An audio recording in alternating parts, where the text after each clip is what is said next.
I believe it will be reviewed in 2020, 2025. And of course, not indicators are relevant for the progress of Slovenia as a developed country, because many are made for development. There are also areas that are not covered by SDG indicators, namely indicator framework aimed for wide acceptability of the list and omitted from certain areas. For example, it omitted the rule of law, it omitted corruption, it omitted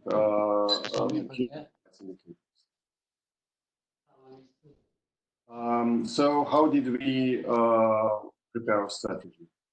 First, we started, after creating the vision, we started with SWOT analysis. This is simple, this is an useful framework for analyzing strengths, weaknesses, opportunities, threats.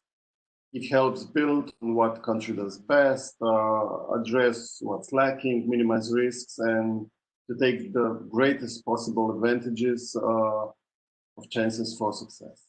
In this regard, we surveyed a literature from the OECD, European Commission, IMF.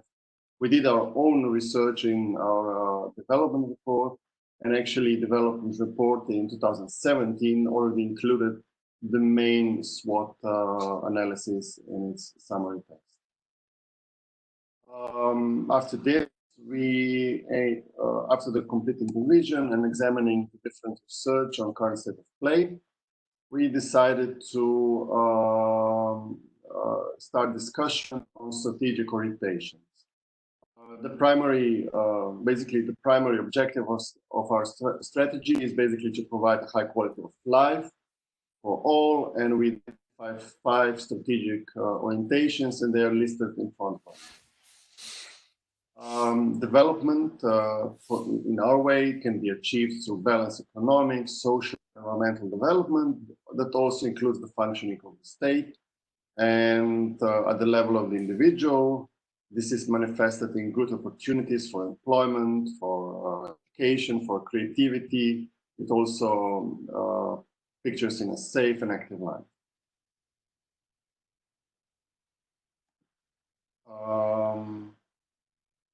After the identification of strategic orientations, we started thinking on indicators, possible targets and goals. As mentioned before, a primary source were SDG indicators, but not only that, an important framework were also structural indicators identified by the European Commission and agreed in Europe 2020 strategy. And if I go to the start, indicators fall under 3 different groups or stages, however we call them, where you can measure and benchmark the development. First, the inputs. Input indicators, they show what resources are required. With these indicators, you assess whether you have the inputs required to implement a project or measures. Measures can falter if necessary, resources are not available, are not in the right place and the right time. Outputs, the question is what your inputs produce. Output indicators can provide measures of economy and efficiency, and they describe relationship between the money invested in a measure or project and the product. Output indicators are recommended to be tracked as a way of assessing progress toward the goals and also about detecting delays. While achieving outputs does not offer guarantees that your measure program will be successful, without achieving your outputs, the chances of success may be slim. Third are what your program or project or measure achieves. And well-designed outcome indicators are important mechanism for ensuring transparency, accountability, and basically describing the benefits that measure delivers. In short, they basically describe the real-world changes that output inputs produce. I have here an example. This is example on the field of health. Input indicators in the field of health, input indicators is usually regarded as the money that is spent on health and institutions of health. There's often confusion about the difference between outputs and outcomes, but that's something different.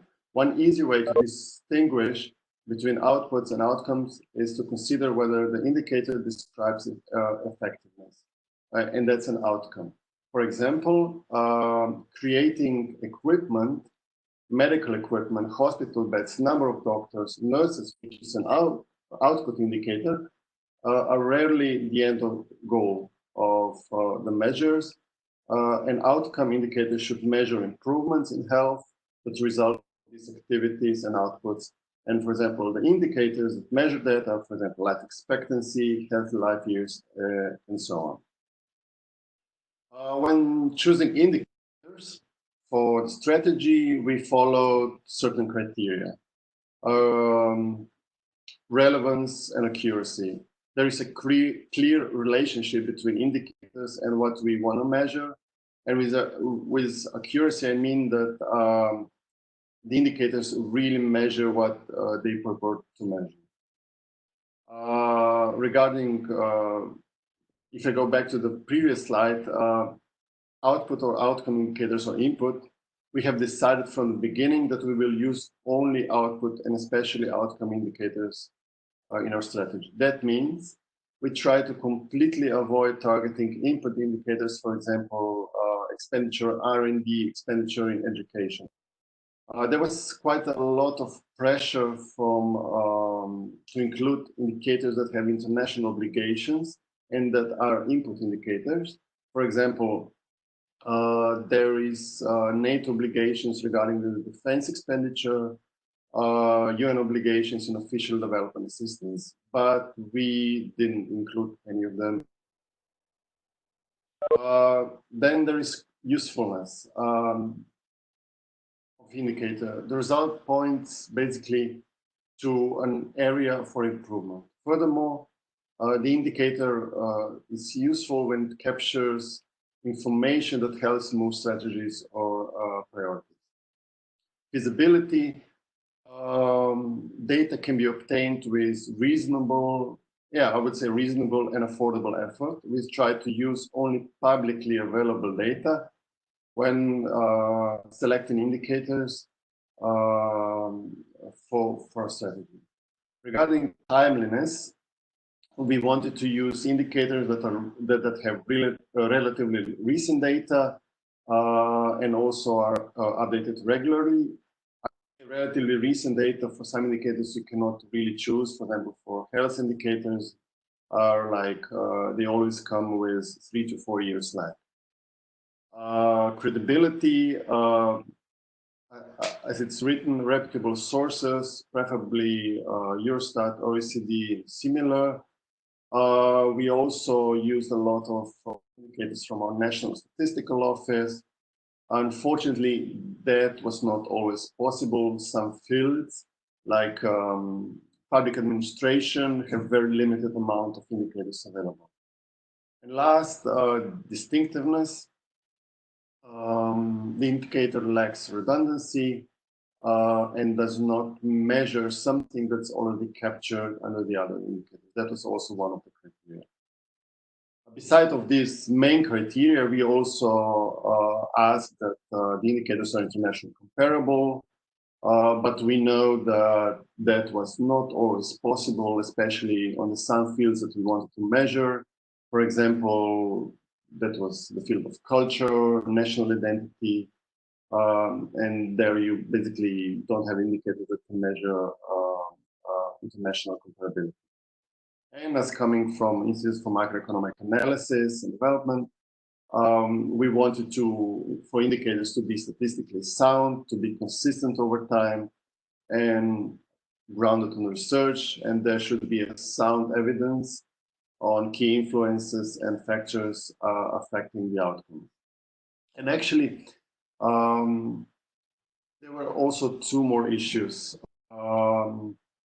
Trade-offs between these criteria are sometimes required. For example, it may be necessary to choose an indicator where data is produced at a longer interval than desired, but we wanted to really include this indicator in, and that was, for example, PISA indicator, which is produced every 3 years or something similar.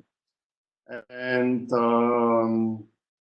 in some outcome indicators, outcome domains like health, there is an abundance of good data and appropriate indicators, but in some other domains, as previously mentioned, cultural identity, then also efficiency of public services, there is less good quality indicators, less relevant data, and that's result in fewer indicators in these domains. And sometimes we just didn't have a possibility to choose between different indicators. After doing the basic draft of indicators, we started setting targets. Some of you may well be familiar with so-called SMART criteria. A SMART target is used to help to guide target setting. In our case, we adjusted it a little bit to our goals. And basically, we wanted for a target to be specific, and specific goal is well-defined, it's clear, it's ambiguous, and goals that are specific have significantly greater chance of being accomplished. We wanted to be our goal or target to be measurable. This may sound trivial, but some fields are difficult to measure, especially if your indicators are, for example, rankings. But when choosing indicators, you always have to ask yourself when selecting a target is how much, how many, how they know I reach the goal, and does my indicator show progress? One other criteria for target was ambition. We wanted to be attainable, but also a little bit, not a little bit, but also challenging. We wanted to be, the goals to be, on the other hand, also realistic. That means within the reach. But honestly, sometimes you just want to set a goal and a target, which also requires complete change of thinking, a structural change in the field. So that was also an option. And last is the criteria timeliness. With a clearly defined timeline, we wanted to set a target date, and target date for us was 2030. And the purpose of this is basically to create urgency, and if the goal has to be time constrained, otherwise there will be no sense of urgency and motivation to achieve the goal. In our case, there were also two more issues to consider. As we are part of the EU and we are catching up in the development, we want to target at least the EU average, not today, but in 2030. Not today, but though this approach also has some caveats. For example, membership of the EU can change. If more developed countries join, the goal is more difficult to attain. If less, it's easier to attain. Similar to this issue, we also try to avoid targeting of rankings, but honestly, we do have a few, but we try to put a range on them.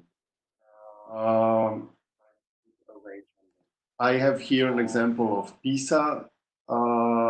PISA can be expressed both in points and in rankings relative to other countries. Problem with points was that standing alone, those points don't mean anything. And targeting PISA points would be, yes, criteria would be specific, but not really relevant. Also, question would be in the measurement, basically how much point do we want to have? We decided to set a relative goal on the ranking. It would be, but here we didn't say 10th place among the EU countries, we just said we want to be in top 25% of the EU countries. And that gives a little bit of space if new countries join or leave. Yet the goal is, on the other hand, ambitious and also realistic.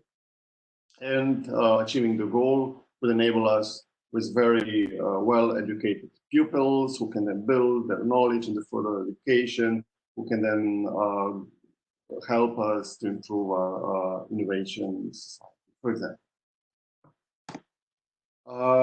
Regarding the discussion of indicators, first proposal was done by a core group, which consisted out of the Office for Development and European Policy, Ministry of Finance, EMAT, Statistical Office. It's important to say that Statistical Office here was a vital part of knowledge on availability and methodological questions on plenty of indicators. Then the first proposal went to discussion among relevant ministries and then experts. They also gave plenty of new suggestions. They also set up proposal of targets as they will be responsible for their fields and practice. The updated list was then examined by experts from both Statistical Office and EMAT, and we tried to examine whether the methodologies were sound, whether the indicators adhere to the criteria listed before. And as mentioned before, ministers really wanted to add plenty of expenditure-based input indicators, and that this is completely understandable, as for them it would be easier to negotiate during the future budget negotiations if their indicator was listed in the strategy indicators with the target. This was avoided with a lot of support of Ministry of Foreign Affairs, who are basically guardians of the budget. And also it was avoided because it didn't say anything on how efficient was the money spent, or if spending enables achieving main goal. One of the most persistent, I believe, was the Ministry of Foreign Affairs with the indicator of official development assistance, which was also an SDG target goal. And there was consensus, there was an agreement at the end that the target is already set, that we will not include the indicator in strategy, but we will 100% include it in the monitoring of the strategy. So this is the final outcome from the discussions on priorities, goals, and indicators. On the top, there are like 5 strategic orientations that will be implemented through 12 development goals, which are on the second line. On the bottom, and each of these development goals is then linked with sustainable development goals from the UN. And that's the bottom line. And actually the icon means, large symbol means a strong connection, a small symbol means a weaker connection. And for these goals, we also identified, with the criteria mentioned before, performance indicators. And in total, there were, I believe, 30 or 31 indicators. And each had a specific target for year 2030. And I mentioned before that some development goals were very difficult to link as performance indicators. That was especially important, especially the fact for development goal number 4, which talks about culture, number 11 about the safe and globally responsive Slovenia, number 12 about the government. So this was, we also highlighted the 6 main performance indicators, which the best present sustainable development challenges on the fields of health, education, then social issues, and leaving no one behind, economy, employment, and at the end, environment.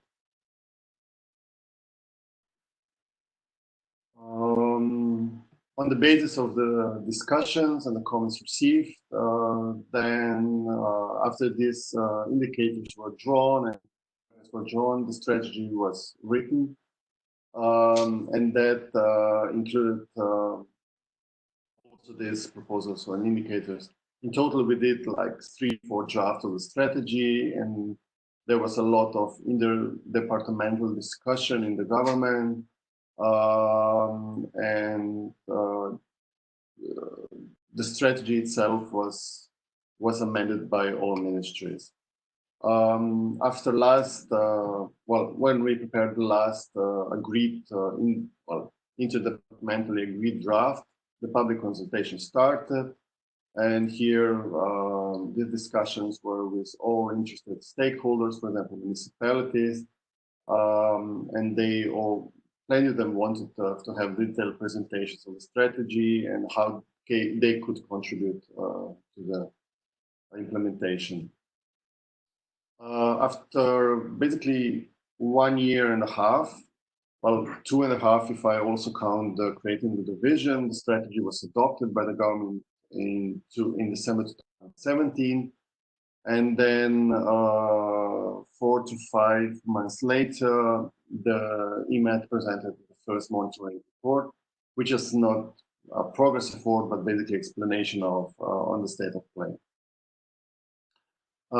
Just to mention, the supervisor of the strategy is Office for Development and Implementation Policy, and currently all new sectorial strategies take into the account this overarching development strategy, and measures are yearly described in National Reform Program, which is prepared under the notion of European semester. Let me finish this part on the strategy with the main challenges. One of the challenge was involvement of stakeholders. Well, here, this was a big challenge, and several experts from relevant ministries, stakeholders, civil society joined in the discussion. Very vocal were especially some civil society groups that deal with social issues and environment. For example, if we had listened only to those stakeholders and to that civil society groups, there wouldn't be mention of economy and need on competitiveness and productivity among the main development goals. Then there is the challenge of prioritization. In the discussion, a very broad range of issues was pointed out, and several issues were also contradictory between themselves, and a lot of effort was put into keeping the prioritization. Target setting. This issue didn't come out during the preparation of the strategy, but it came out during the monitoring, when we basically found out that although we checked the indicators, some of the indicators and especially the targets were not set well in the beginning. Then there is question with tracking. This is an ongoing challenge, and EMA does the monitoring once per year. For the statistical office still does not list all relevant performance indicators on their webpage. Then there is the question of ownership. Also permanent challenge, how to enforce ministries to put their strategies and measures in line with the overarching strategy. Even more, this is an issue with some stakeholders like trade unions. Last, the validity of the strategy after a few years. First of all, it's a question who is in power, which political party has majority. In general, text of the strategy is quite broad, and one cannot really disagree with the direction. However, every new government wants to put their mark, and there are always some unexpected events. In the last strategy, which we prepared in 2005, there was economic and financial crisis in 2009, which really changed the landscape of the economy and slowed up catching up to the EU average. And for this strategy, it could be coronavirus crisis that will also ask us to change priorities. So I completed this part on strategy. I will explain now something about the monitoring of the strategy. Monitoring is done by Institute of Macroeconomic Analysis and Development, and we have a special status in the government, and we do independent analyses, so we are considered to be unbiased while doing also the recommendations.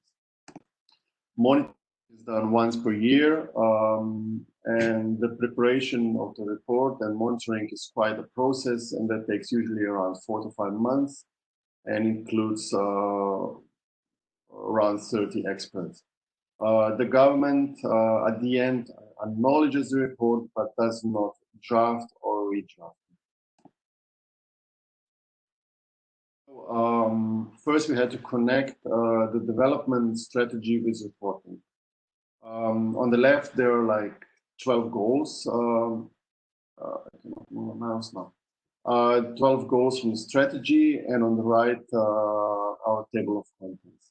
The basic structure of our monitoring report follows, of course, the 5 strategic orientations that we identified.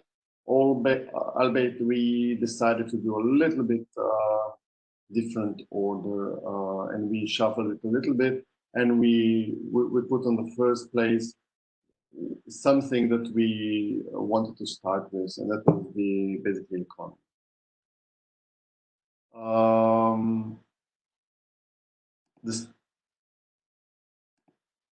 So the structure, our monitoring report is divided in 2 parts. The finding of the analysis are summarized in the main body of the report, as on the left side. Describe the developments, and also from this year on, from 2020, the progress toward the goals. Focus here is on the messages that help to identify the story and identify the challenges and recommendations. This is followed by detailed report on progress by individual indicators, and that's example of it. It's on the right side. 30 performance indicators for which the target was set in the strategy, indicators that we chose, and that provide an overview of progress in individual areas. While we write them, each indicator is 1 page only, and that includes a short text, a table, and possibly also a chart. We have some rules, or politely said, recommendations about writing the text. First of all, messages should be short and clear. And they should not so much focus on describing the developments of movement, but on explaining the reasons why change happened. We try to comment on developments over a longer period of time, and we don't try to base our messages on just on the last year. Of course, this is done case per case, and of course, last year values should be thoroughly analyzed, and if needed, mentioned and included. We also group developments in relevant periods. For example, we don't say in 2013 it went down, then up and up and down. We try to find a trend and group in relevant periods. For example, if we see a trend of going up, we say after 2013 it's going up. Detailed movements and comparisons should be visible from graphs, from charts and tables. This is a general recommendation when you write an economic policy text. It's not only for our monitoring purpose, because picture can sometimes say 1,000 words. Also, don't burden text with all the countries. For example, who is in front, who is behind, and don't burden text with all the numbers if you can, especially if you can read them from a chart or from a table. Where available and also applicable, we included comparisons on age, gender, region, similar, and last but not least, we try one important recommendation for writing the text was that we need to base conclusions on data and research.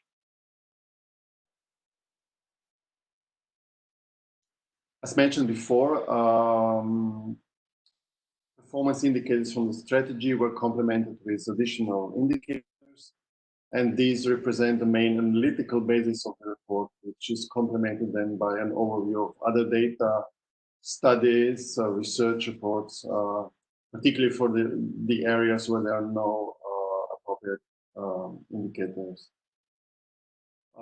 Here is an example of a development priority regarding the economy and productivity. And this priority consists out of 2 development goals listed on the left, which have in total 5 performance indicators with targets. We added here another 14 indicators to cover the main topics. So rules for selecting the indicators that we used were and described in detail. Those rules were similar to those that were used to select the performance indicators of the core strategy. I will not repeat those.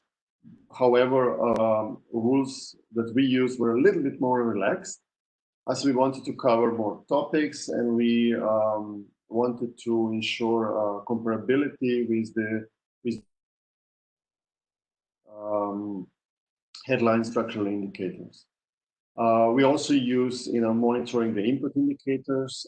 These enable us to comment on efficiency and effectiveness. And it's also important to say that we do not target the indicators that we additionally use. We didn't set targets for those, and the reason for that, we are not policymakers, and we are not responsible for adopting measures. Then we also try to compare with EU, as this is our peer group.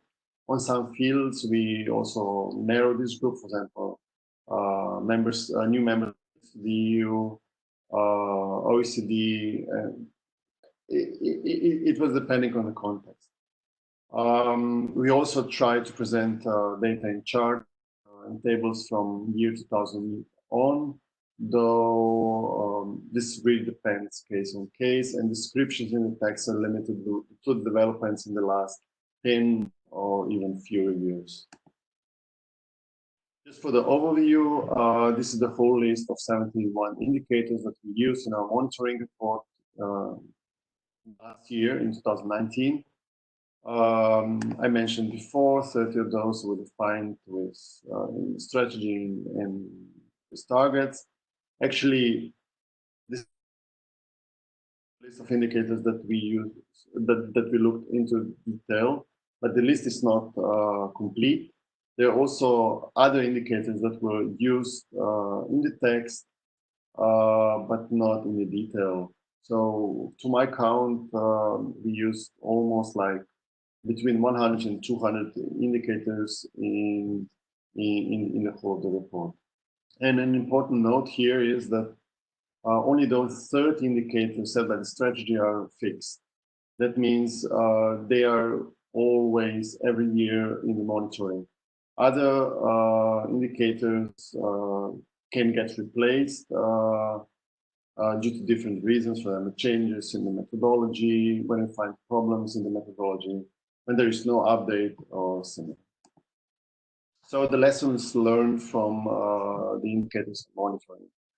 First, the availability of data are not published yearly. For example, PISA research is published every few years. Problems are also the length of series. For example, indicators prepared by Bertelsmann's Foundation, indicators on sustainable development have very short length of series. Then quality of data. The indicators usually come from the indicators with quality of data issues come usually from the third party, are not related with, let's say, Eurostat, OECD, ECB. And there are sometimes questions about the methodology. I mentioned before Bertelsmann's Foundation indicators And that's mostly due to the fact that these indicators use the questionnaire, and the questionnaire for these indicators are prepared by one or maximum two people in that country. Then there is a question about statistical and questionnaire data, hard statistical data. However, some topics are not possible to measure with statistical data, and questionnaires are then rightfully used. However, you have to know that they mostly measure perceptions, not real situations. We do not have problems using this data, but you have to know about the limitations. Aggregation indicators and aggregation of data has pros and cons. Pros is ability to summarize and describe complex issue. However, this sometimes also oversimplifies the situation. For example, there are plenty of indicators that we use, the rule of law indicators from World Bank, then aggregation indicators like IMD, World Economic Forum. The overarching indicator is also aggregation indicator. Interesting issue arises from corruption perception index indicator from Transparency International. As this indicator basically aggregates plenty of aggregation indicators.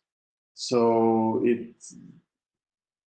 there is a problem in methodology and how to interpret the results. But of course, on the other hand, we don't really have a better perception indicator on measuring corruption. And of course, for the last, some of strategy indicators are not the best to measure progress, and executive capacity from Mathematics Foundation is one of them. But that was only found out later. And there are also issues with targets.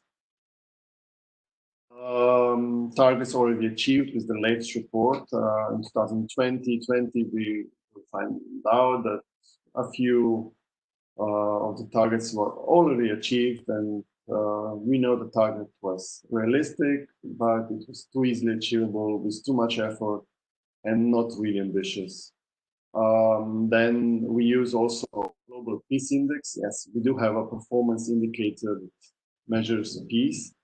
And our target was basically to stay in the current position relative to the most peaceful countries. So it's also the same issue. And last, vague targets, and that usually happen new average, which is moving in time. Basically, here our goal is catching up, but you don't know really what your target is, except it's moving time. Challenges. There are several challenges when monitoring either development strategy or different sectoral strategy. For us, the most important is the question how to keep the independence and not to be influenced by ministries, stakeholders, civil society, or just plainly said papers, news reporting. We prepare all the text in-house with our own experts. We do not allow outsiders to draft or edit texts. Sometimes we do ask for opinions outside the house, especially in the topics that we lack expertise in, but we always reserve the right to decide what is included in the final text and what is not. As monitoring report is adopted by the government, well, not adopted, acknowledged by the government, it also goes through in the interdepartmental discussion. And here we always allow the correction of factual mistakes, messages, correction of messages when supported by data. And we almost never correct here our recommendations. Then the big question mark is the influence of the politics. For example, as monitoring, in our case, is acknowledged by the government. There are sometimes pressures to have different evaluations of developments, especially usually this potentially This happens in the year of elections and if the elections are close.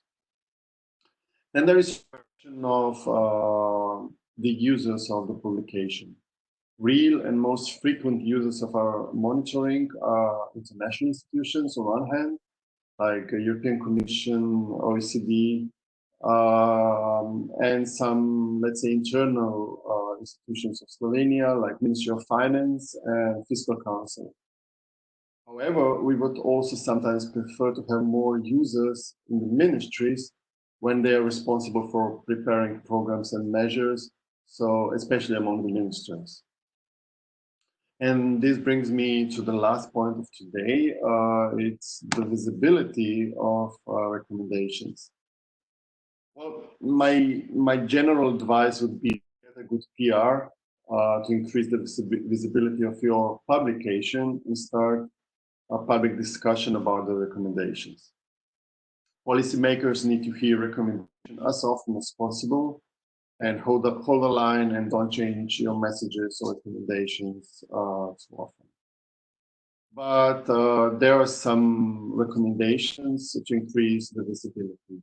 First, regarding the communication, is focus on priorities, shortlist focus on priorities and shortlist recommendations. Don't have too many of them, and don't overdo background text in the messages you want to communicate. If somebody needs more or needs detailed info, you can point that person to your full research. Regarding recommendations, they need to be short, they need to be clear, they need to avoid complexity. I would say a bad example of recommendation are country-specific recommendations done by the European Commission, well, proposed by the European Commission, because they are neither short, they are neither, well, they are very complex. Adapt the language to the intended user. If you want to put out the message to the general public, keep your messages in background text. And last, formatting is also important. From visual organization of the text to also visuals that support the recommendations. Some people are more visual than others, and chart sometimes saying more than many words. I worked with different directors and different ministers, and it really depends on a person. But for example, some really when you put, let's say, a memo or something chart, and then some don't want to have text. So this is basically it. If you have any, my contact is listed, and thank you for the attention in this quite short times. And I think I give my word back to Nina. Thank you very much, Mateusz, for this very, very interesting presentation. I would like to give space now to you participants to ask questions. If you want to ask a question, you unmute yourself, or you can also put it in the chat box.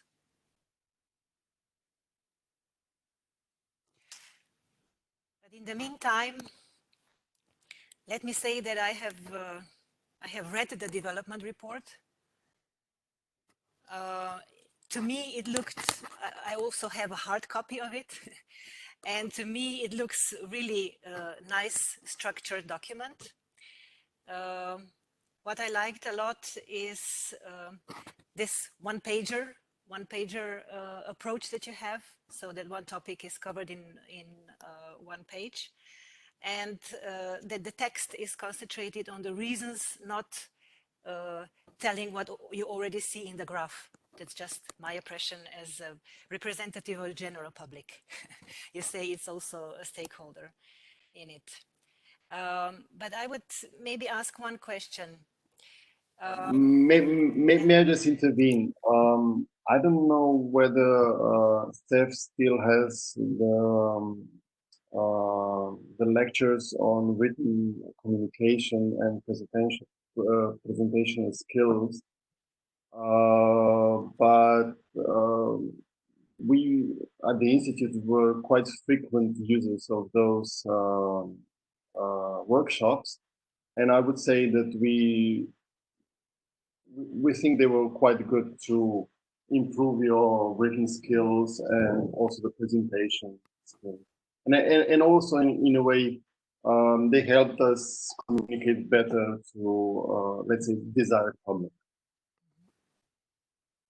So that's also one tip, that take classes on how to write texts as well, how to communicate in written form as well as speaking.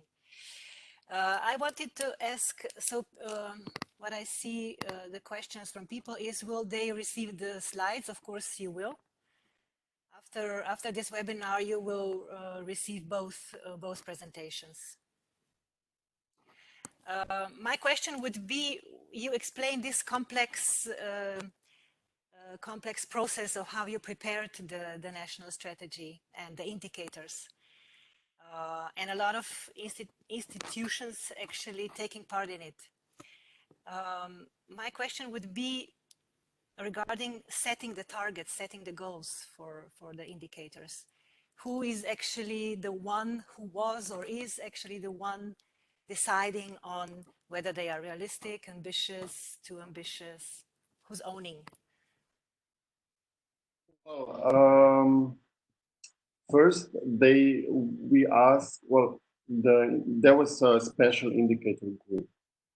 It was it consisted between representatives of this Office for Development and well, Office for Development, Ministry of Finance, us, IMAT, and Statistical Office. When but the target themselves were set by the ministries. We didn't by the experts of the ministries, and basically we asked them to be set on the highest possible level, and let's say state secretaries. When we got the targets back and we got the response from the ministries, this core group then discussed the indicators. We also, when we discussed the indicators, we invited experts from the ministries to explain why they set the target and so on. And there was sometimes a lot of discussion because it also depends on experts. Some were quite ambitious, some were not so ambitious in setting targets and so on. Some targets were completely unrealistic, but they, as I said before, they wanted to have a structural change and so on. And that was not always actually supported by the policy of the ministry. So at the end, it was the core group that, in cooperation with the experts of the ministries, but it was at the end, of course, if the minister at the end wouldn't like the target, they could of course stop the procedure and basically make a remark on the adoption of the strategy, but that didn't happen. It was because always when you do discussion on this kind of things, you have to prepare on lower levels so that only the most pertinent issues go to the highest level. But yeah, it was done in a core group with cooperation with us. Okay, thank you. We have one question in the chat box from you, from North Macedonia, from Visna. She says, thank you, you had an excellent presentation. And whether you can again explain the link between budget expenditure planning and indicators, which are in your strategy. So I was talking about the so-called input indicators, which are the indicators on expenditure, like R&D is one of those, education or even health expenditure. why we didn't want to have them in the strategy. Because if we target those indicators, for example, you target the education indicator, like we want to spend 5% of GDP, or okay, education is a bad example. Defense, I will say. If you want to target, you want to have 10% of GDP allocated to defense. That would be in a strategy. Finance was always against any connection with expenditure and the goals, because if you have this target in the strategy, the minister, when discussing the budget planning, can always come and say, okay, we decided this in the strategy and we want to have so much money allocated. But we wanted to avoid that because we wanted to focus on outcomes. We wanted to focus, for us, for example, regarding the defense, it's safety question. So our question will be whether are we safe and so on. On the field of the health, whether we are healthy or not. We don't want to target how much money goes in. We want to target the outcome. And if you just target the input indicator, it doesn't say anything about the efficiency. You put in the system a lot of money. For example, you can put in the system a lot of money regarding the R&D, but that does not mean that it will be used efficiently. Or you can put a lot of money in education, but for example, you just raise the wages of teachers, and then it doesn't mean that you will also improve the quality, but it will increase your expenditure and it will reach your target. Okay, thank you.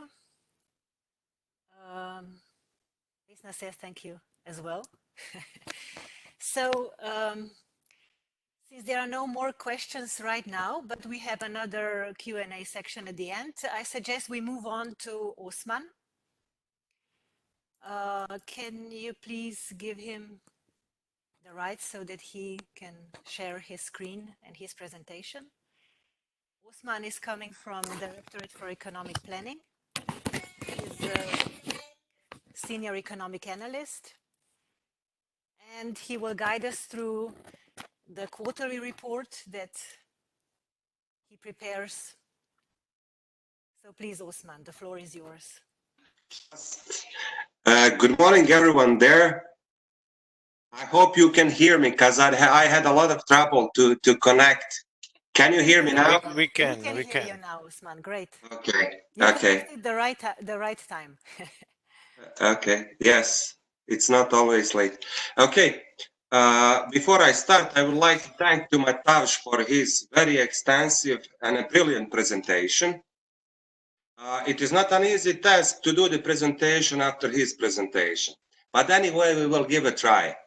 The title of my presentation is Recent Economic Developments in Bosnia and Herzegovina in 2019. It covers all major macroeconomic developments in Bosnia and Herzegovina for the period of 9 months. We compare 9 months of this year with the previous year. I would do presentation for the whole 2019, but our statistics department is very slow, so we didn't have final national accounts data. I don't want to blame anybody for this. Okay, actually the basic idea was to present just the developments within 2019. But when I think more about it, in order to understand the developments within one small country like Bosnia, I wanted to give also to put in a structural part. So in the table of contents, you will see there is first part which describes structural developments within Bosnian economics so far. And in the second part, there are these more recent, the very recent development. So here is a bit. You don't have to memorize. Don't memorize these things. But in order to give you the flavor about the structure of one economy, when you want to do a good and a solid analysis of recent economic developments, you have to have in mind the structure of its economy. So it is also, so here I have the sectors. I covered, this is a classic FPP exercise where we try to identify major structures of real sector, monetary and financial sector, fiscal sector, and external sector. So Bosnia and Herzegovina is a small open economy which was not very successful in its transition process. Main features of its real sector are sluggish economic growth. One other indicator about which shows that Bosnia and Herzegovina is not a very successful in transition, it's all low GDP per capita. It's only $5,000, unfortunately. These are also other items are a very poor business environment. It scores very low on these doing business indicators, World Economic Forum indicators. We have also, I mean, the main issue behind all these issues is this productivity issue. One clear example is its unemployment rate is still very high. It's very unpopular, but it's around 15%. Its production structure is not very well diversified. So when I will be discussing later on, I'll mainly focus on the real sector. Regarding the monetary and financial sector, we have very conservative monetary sector or system. As you may know, we have a currency board regulation, so monetary policy options are very limited. Our exchange rate we are fixedly pegged to euro. Also, it is regarding the financial sector it's very conservative, as I said. It's dominated by the banking sector. When we come to the capital markets, they are quite underdeveloped. Regarding the fiscal sector, I would mention these are just points: high fiscal centralization, because we have a very complex constitutional structure. So fiscal policy coordination, it's not efficient. It's not very efficient. Also, one important feature of fiscal sector or fiscal policy in the previous period until 2015, that it was, we can say, highly pro-cyclical. As a result, we can see high current expenditure, which are 40% of GDP, low capital expenditure, which are really very low, which are 2 or 3% of GDP. Revenues are stable around 30 to 39%. So we have also public debt, which is moderate, and I will explain a little bit later on this. On the external sector, on the external sector, let me just do this. On the external sector, there are a lot of vulnerabilities. As I mentioned, it's not very productive economy. Its aggregate supply or exports in terms of GDP is only 40%, while it's highly dependent on imports. Import share of GDP is 55%. So we are running current persistent trade as well as current account deficits. Let me just skip to this, just a second.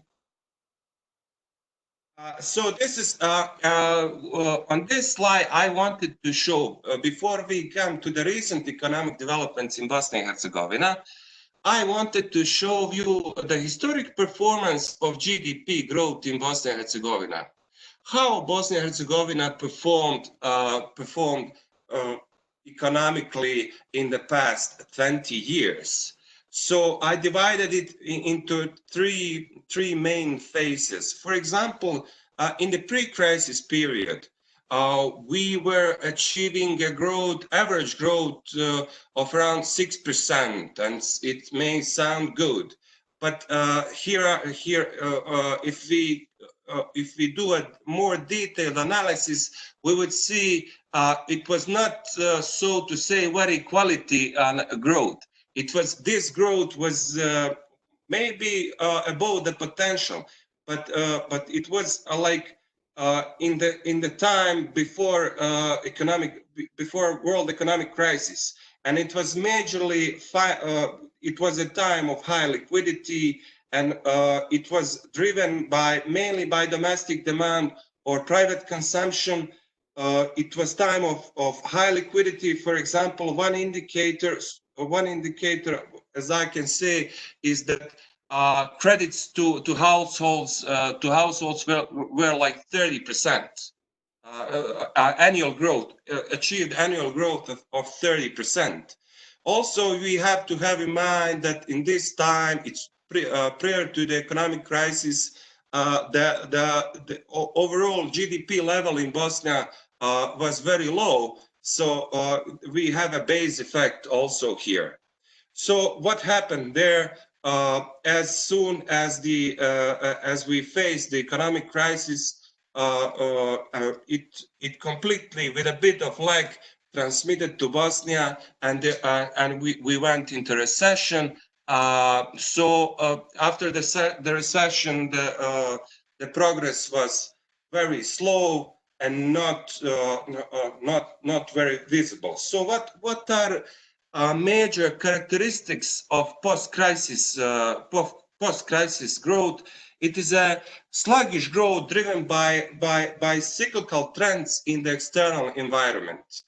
As we say, these exogenous factors are maybe the main reason behind this growth. And what I wanted to show you more here, if you see these two graphs, the red line represents the growth rate in Bosnia, while the blue line represents the growth rate, the GDP growth in EU. So you can see it's highly correlated with the economic developments in Bosnia and Herzegovina are highly correlated with the developments in EU. So if you see the coefficient of correlation is 0.7, I wanted to answer the question, why this is so correlated, why our growth in Bosnia is so correlated with the growth in EU.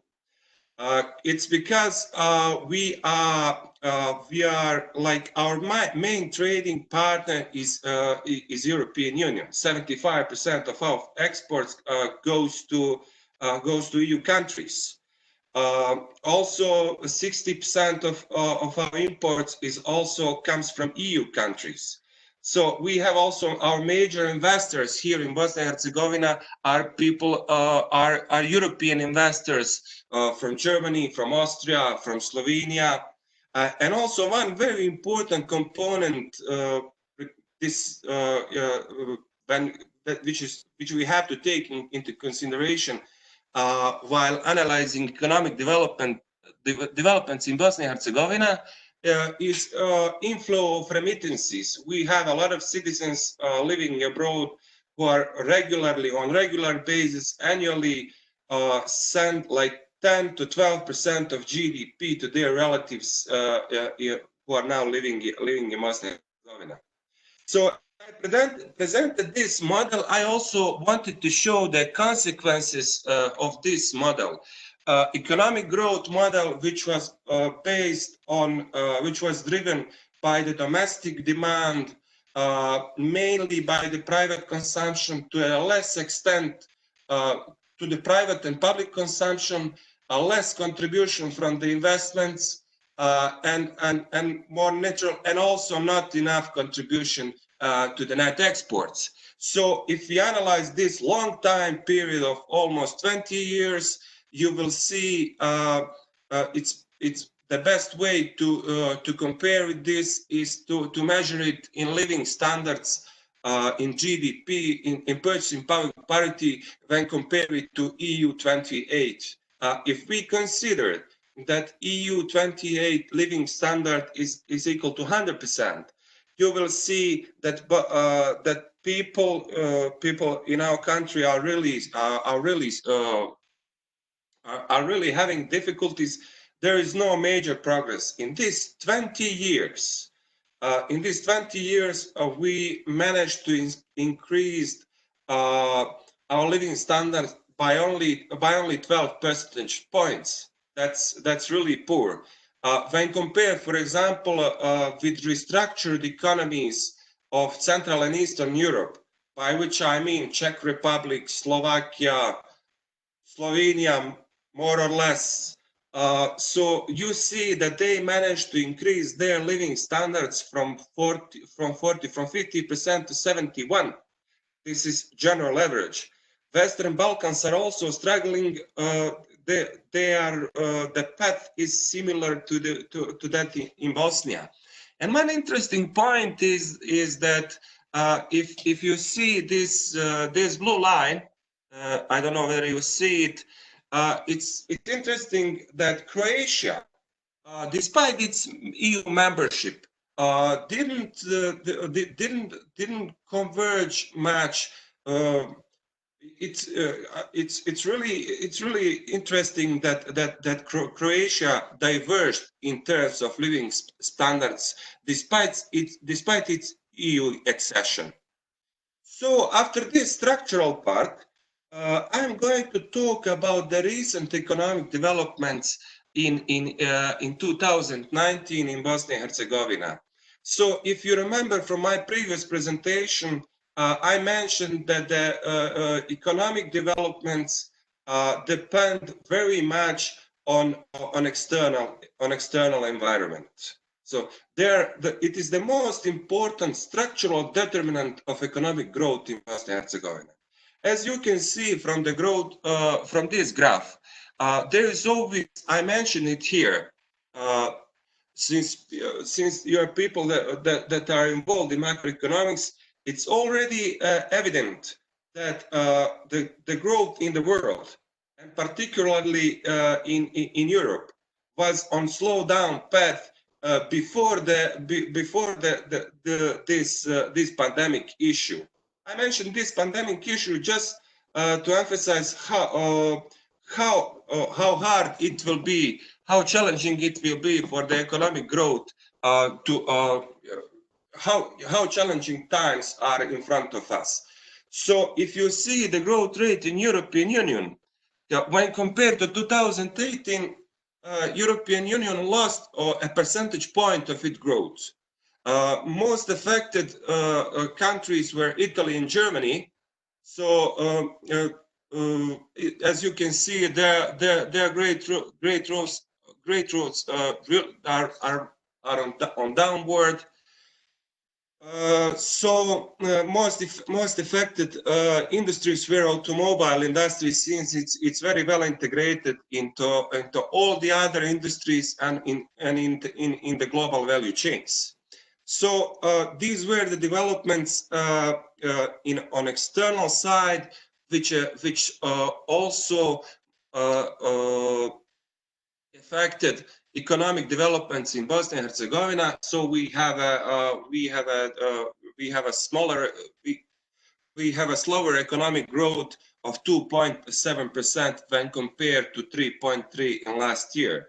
As I mentioned, I'm comparing 9 months to 9 months because we don't have national accounts, final national accounts for this. So one important item, since this is what I practically do on my work. On my work, so I want always to decompose economic growth. And so if you see what were the drivers of the growth, you cannot see from if you look at this graph, which is entitled growth by component, you will see that it was final consumption that was major driver. This also we have a contribution of investments, but since our quarterly national account also includes inventories in this, I'm a bit speculative about this number. So this is not that clear. So worsening of the external environment materialized in export fall. Since we are very much dependent on import continued its growth, but at a slower pace, since there is a general slowdown in economic activity. So the result of these external sector developments was a huge increase in trade deficit. So when we look at the contribution, this graph is very useful. So from this you can see this graph looks the same. These are contributions to the GDP growth by component. When we decompose this growth, we see that okay, final consumption has a more has a contribution of 2.4%. Investments, gross investments are much less the same. But what we lost is contribution from the net exports. Almost 1.5 percentage point of the growth was when compared to last year, when trade balance was much more was more or less natural. We see how external environment, how extremely we are dependent on the external developments when we talk about the GDP growth in Bosnia and Herzegovina. So I try to go more granular. This is a by components approach, but I try to elaborate more specifically, more granular in detail. What we have some indicators that show us what were the drivers. So as we mentioned already, main driver of the economic growth in 2019 was final consumption. So mainly private consumption. So if we see these indicators, what led to this? In 2019, when you see the labor markets data, you will we can see that there is an increase in number of employed people. There is increase of number of pensioners for 2.5%. There is also increase in their salaries and compensations, like 4.5% in real terms, which increases their disposable income as a main factor behind the private consumption growth. We also have witnessed increase to the loans to the households of about 7.3%. These are other indicators, and one very important indicator and a determinant of real disposable income of citizens of Bosnia is these remittances. So as I mentioned earlier, this was annual growth of around 3%. But as I mentioned earlier, it's like 10 to 12% of GDP. So when we come to the investment, there are also some other short-term indicators which say that there is an increase in investment. If we look at the import of capital goods, so this is the proxy we use to explain economic growth. Loans to non-financial corporations, and there is also an increase of investment of foreign direct investment to some extent. Even though its share in GDP is not that high, it contributed to the growth of overall investment this year. So when we come to the negative contribution of the economic growth, it was net exports, and its negative contribution to growth was almost 1.5 percentage point. So no need to. So it was when we compare performance of export this year with the last year, it's a slight decrease, not dramatic, but a decrease. Since the basis for the imports is very high, it's quite higher than the exports. So we witnessed a trade deficit increase. When we talk about, I will talk about import dependency. Bosnia and Herzegovina is a very import dependent country. Most of its consumer goods, capital goods, energy goods, no need to say, we are import very much dependent on imports. So our private consumption as the largest share of the GDP is very much dependent and inelastic. So always the movements of exports and imports, movements in imports are more slower. So I will just now pass shortly on some indicators. For example, we told that the exports or aggregate supply in Bosnia and Herzegovina is not very well developed. One partial reason which can explain it is a low contribution of manufacturing industry within gross value added.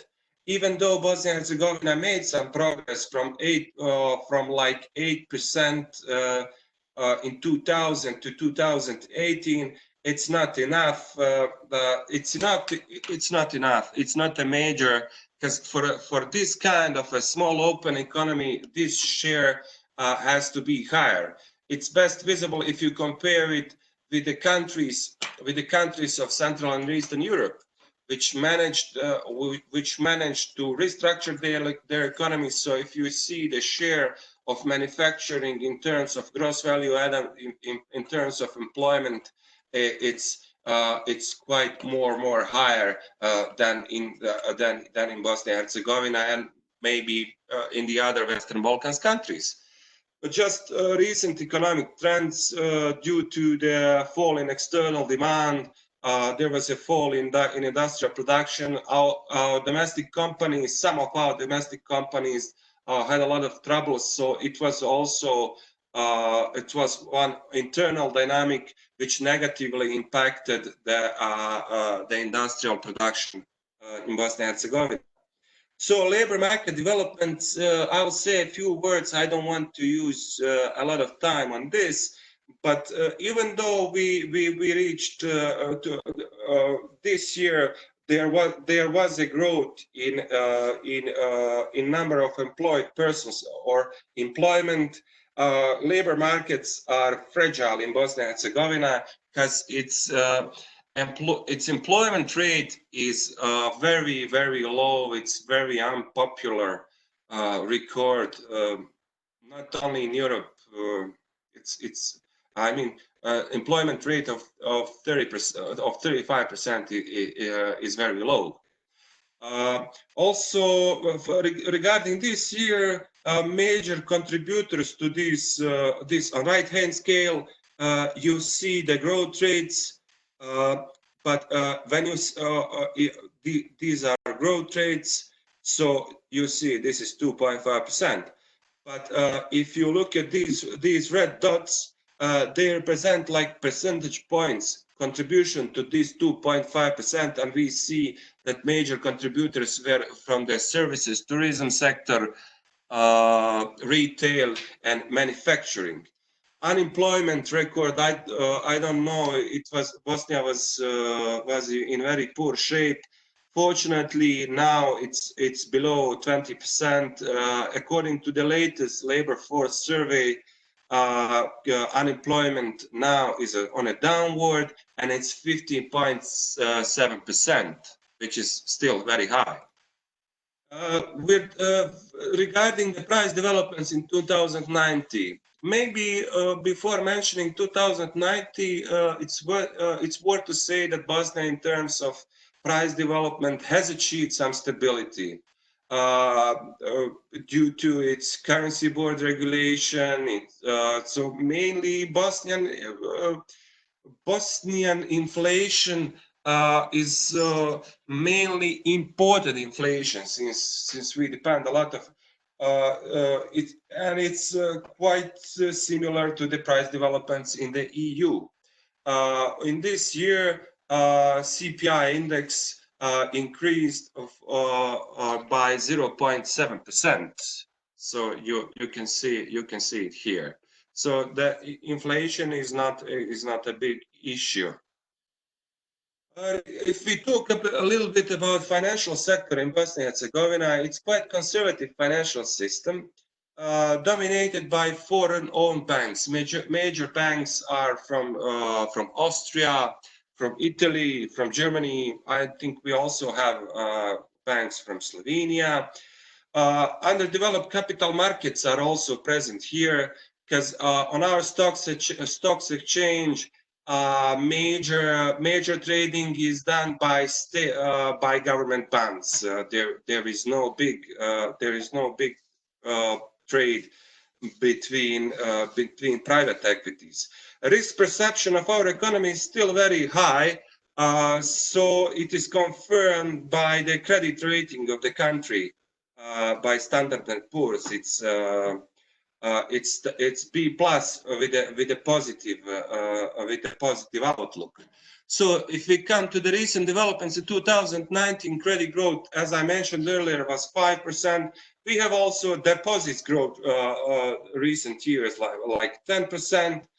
NPL, non-performing loan ratio, country level ratio is reasonable, is on downward trend.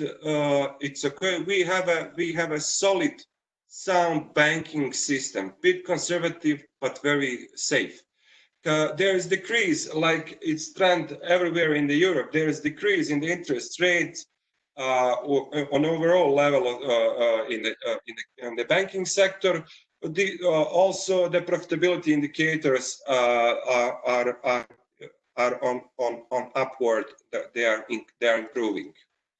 So the other part, if you remember the charts, the boxes that I mentioned in the beginning of the presentation, the other part is fiscal. As I mentioned earlier, pro-cyclical fiscal policy was evident. So you can see here we were prior to crisis, we had fiscal deficits of like 1.6, 3.8. Because what happened? There was a reform in tax system of Bosnia and Herzegovina, especially indirect taxes system. And there was in 2006-7 there was introduction of this VAT. So public consumption and current expenditure rised. These resources were not used to build the fiscal buffers. So as soon and the expenditures were rising hand in hand with the high economic growth. But when we dropped down to the recession, we went here. You can see it. Our expenditure was this month 46%. So we went into a deficit. But fortunately, there was some progress with the involvement of some institutions, and we have this reform agenda, which which deals with the overall restructuring of the economy, and there is also a special part on the public finances. So we managed with the measure we managed to contain current expenditure at the level of about and put it below 40%, while keeping revenue growth rate stable with around 5% in 2019. So the issue, the result of this, consequence of this was that we are in past 3 to 4 years we are achieving fiscal surplus. So also one important feature of the fiscal structure of Bosnia and Herzegovina, it's very low capital expenditure. So one another topic which is related to the public finances, which looks much better when compared to the other indicators, is a downward trend in the public debt in Bosnia and Herzegovina. Since 2014, the public debt in Bosnia and Herzegovina is on a downward path, and it's now it's around 33% of GDP, which is well below the Maastricht criteria and well below the other countries like Austria, EU average level. If I talk about a bit more about public debt, it's mainly institutional creditors like IMF, World Bank, so some development banks, so on and so forth, and it's mainly the exchange composition. If you look at it, its dominant is fixed interest rate, which is very important. So external sector of Bosnia and Herzegovina represents another side of the coin, of the medal. You see these problems with productivity. So with employment, with low investment, with low foreign direct investment.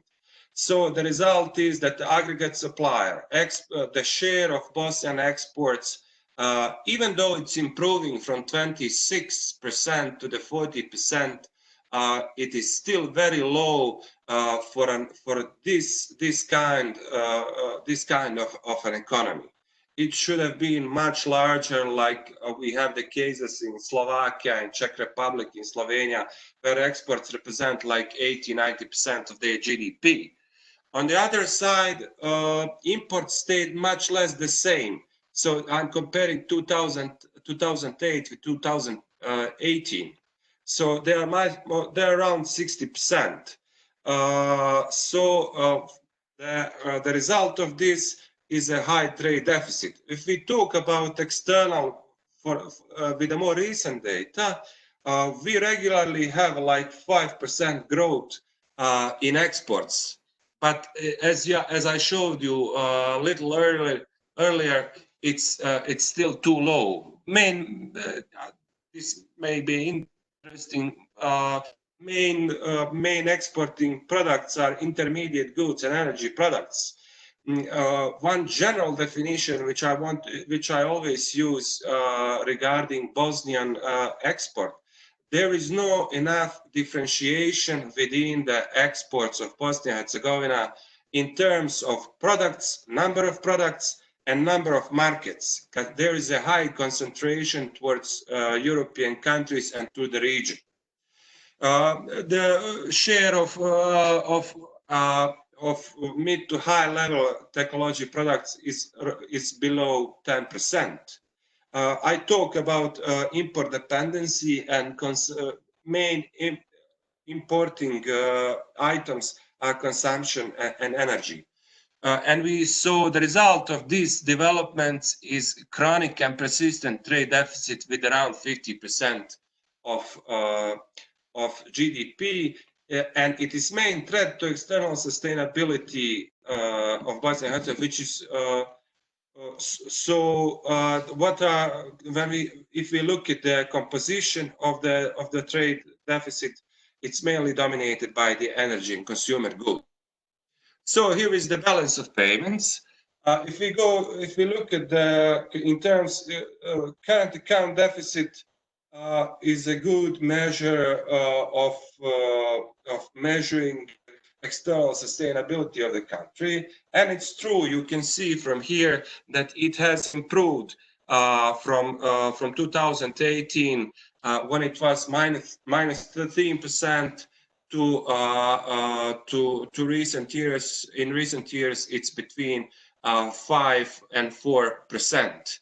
What are drivers of current account balance? Current account deficit, as I mentioned earlier, it's low productivity, balance of goods and services, its main contributor to the country's current account deficit. Positive contribution, it's impossible to imagine developments within the Bosnian economics without this contribution, positive contribution to from the remittances. Here is the way how we finance our current account deficits. It's mainly financed from FDI.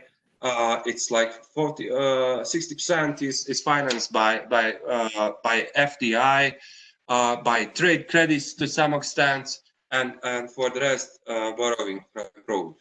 So this was more or less, I know it was too long, this was more or less regarding the paper, the report I presented to you.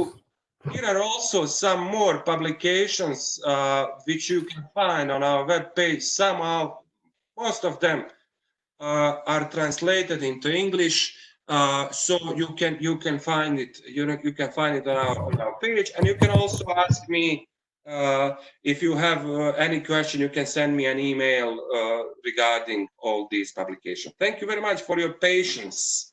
It was a long presentation, and okay, that's it from my side. Thank you very much, Osman. Thank you very much. I think you nicely presented developments of your whole economy, of your country, from perspective of all sectors. I have a question for you, maybe before somebody else. Okay. When you present this report, who are actually users of these reports of your directorate, and whether you also do some recommendations as well? Here, when we produce this paper within our institution, because there is a group of people, which is not a very large group of people. There are a few of us which have to cover, since we have these problems with financing. Few of us have to cover all these macroeconomic framework, and there is a committee within our institution which accepts this paper and send this paper to the Council of Ministers. So when this paper is approved by the Council of Ministers, we are allowed to publish it, and we also deliver it to the members of the Parliament, and the rest.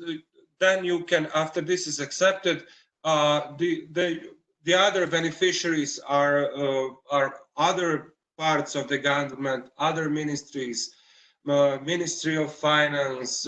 You have also a lower level of governments. For example, we have Government of Federation, Government of Republika Srpska, Entity Republika Srpska, which are part of Bosnia and Herzegovina. They are also using these reports. Also, international community, international organizations are beneficiaries, as well as the other general public are users of this report. So that's it.